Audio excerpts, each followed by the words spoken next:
why are the basic practices of pranayama also the advanced practices?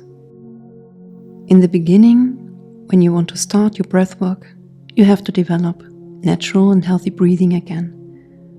You have to rebuild your diaphragm and learn how to gain more control over your autonomous nervous system.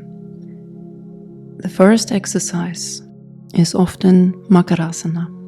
You can look at it as diaphragmatic breathing training, muscle training, but the further you proceed in the practice, the more you will see the details.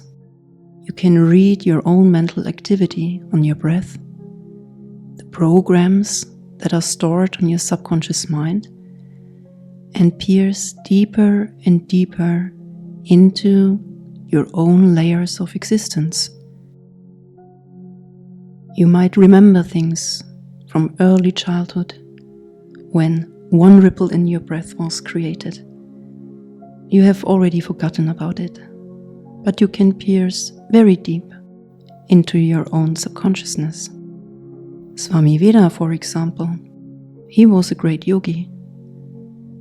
He attained such control over his own system, and he reached so far. Holding a speech, telling people to please wait for 2 minutes, I have to prevent my heart attack. But this is where we all can reach. It's only a matter of training. So, even though he was such an advanced practitioner, he would practice Makarasana every day.